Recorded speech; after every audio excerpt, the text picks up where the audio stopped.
আসসালামু আলাইকুম। আমি এখন দেখাবো কিভাবে একটি ছবি থেকে আমরা লেখাগুলো কপি করতে পারবো।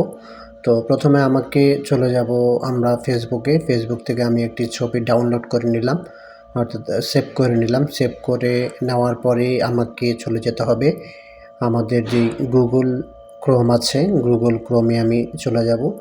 সেখানে যাওয়ার পরে আপনারা স্ক্রিনে দেখতে পাচ্ছেন, সেখানে যাওয়ার পরে ক্যামেরার মতো যে অপশনটা আছে সেখানে ক্লিক করব। সেখানে ক্লিক করার পরে আমাকে ছবিটি বাছাই করতে হবে, অর্থাৎ যে ছবিটি আমি সেভ করেছি সেই ছবিটি এখান থেকে নিতে হবে। ছবিটি নেওয়ার পরে অটোমেটিক সেখানে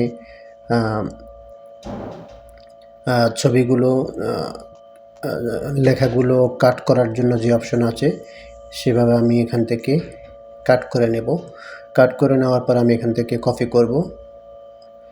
কপি করার পরে আমি চলে যাব ফটো কার্ড তৈরির জন্য যেই অ্যাপস আমি ব্যবহার করি সেটা। তো সেটার জন্য আমাকে চলে যেতে হবে পিক্সেল ল্যাবে।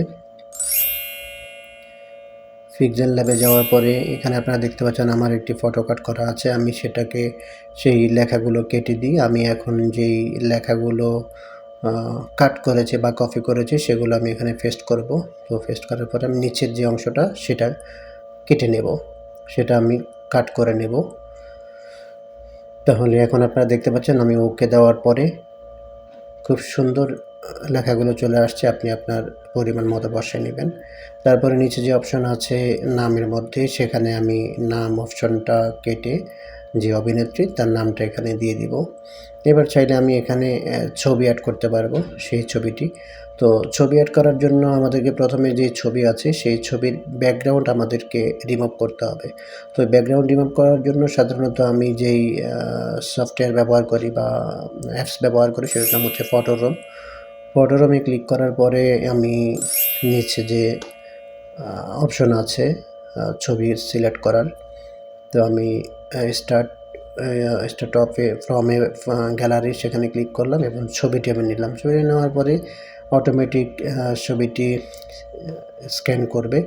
স্ক্যান করার পর আপনারা দেখছেন পিছনে যে ব্যাকগ্রাউন্ড আছে সেটা চলে গেছে, নিচে কিছু লেখা আছে সেটা আমরা দেখাবো কীভাবে কাটবো। তারপরে ট্রান্সপারেন্ট যে অপশন আছে নিচে, ট্রান্সপারেন্ট অপশনে ক্লিক করার পরে ছবিটির উপরে আমরা ডাউনলোড করতে পারবো। ডাউনলোড করার পরে আমরা চলে যাব আমাদের সেই ছবি ফটো কার্ডে যেটা আমরা কাজ করছি।